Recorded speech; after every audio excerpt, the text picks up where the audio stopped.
Bonjour Yvon Paré. Bonjour. Merci de me recevoir. C'est un privilège de visiter ce pavillon d'écriture. La boîte à mots, oui, oui, c'est ça. Alors, c'est un pavillon où je me retire pour écrire.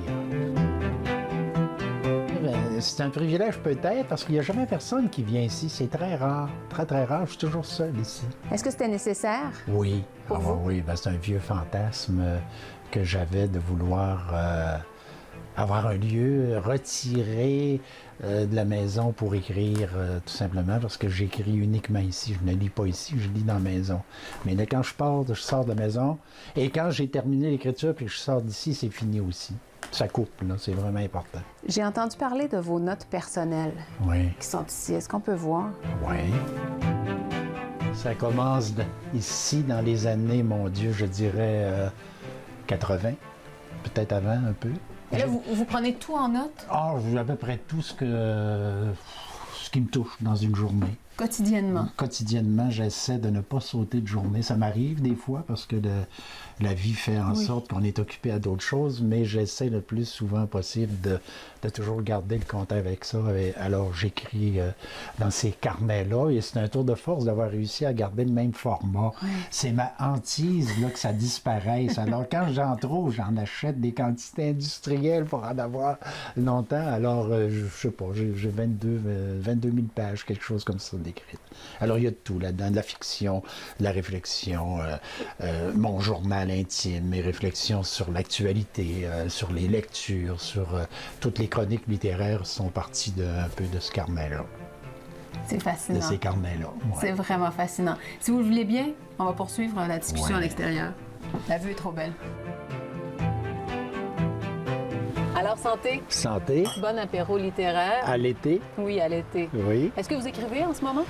Non. Actuellement, je suis en vacances véritablement. J'ai pas de projet. J'ai pas de projet. J'ai toujours des projets, là, mais non. L'été, j'essaie de ne pas écrire. J'ai toujours fait ça. Je n'écris rarement. Je n'écris pas beaucoup l'été. Sauf les carnets, là, bien sûr, mais à part de ça, non. Vous êtes la vedette de ce numéro estival de Lettres québécoises et vous présentez votre autoportrait. Et le titre, il m'intéresse beaucoup. Il faut une vie pour devenir écrivain. Qu'est-ce que vous voulez dire? C'est un métier, hein. C'est quelque chose qui ne s'improvise pas. C'est quelque chose qui se travaille, qui se prépare, par beaucoup de lecture aussi. Un écrivain qui n'est pas un lecteur est, selon moi, un mauvais écrivain. Il n'est pas au courant de ce qui se passe dans l'actualité littéraire. Alors pour moi, c'est extrêmement important. Et pour atteindre une maturité, je dirais une dextérité avec la langue française, ça prend du temps. Alors j'ai l'impression que je vais toujours écrire jusqu'à ce que je sois capable d'écrire, peut-être sur mon lit de mort, je ne sais pas. Mais c'est ça, ça prend une vie pour faire un écrivain aussi, parce qu'un écrivain, ce n'est pas nécessairement juste un livre. C'est une suite de livres, c'est une logique, c'est un monde, en fait, c'est un univers. La bougie d'allumage, pour vous, ça a été quand? Oh mon Dieu, moi, ça remonte... J'ai toujours voulu, j'ai l'impression que j'ai voulu écrire quand j'ai commencé j'ai su lire. À la minute que j'ai su lire, j'ai commencé à écrire des affaires, des petites choses.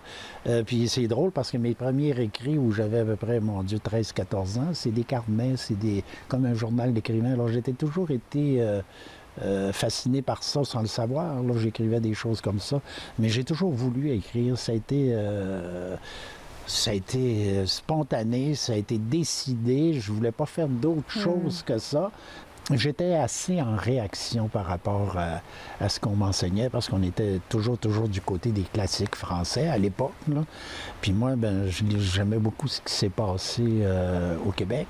Et j'ai eu la chance de rencontrer Victor Lévy-Beaulieu en 67-68. On a le même âge et ça a été quelqu'un qui m'a accompagné et qui a été extrêmement important pendant toute ma vie. Il a été mon éditeur d'abord, puis il est resté longtemps, puis c'est quelqu'un que j'apprécie beaucoup.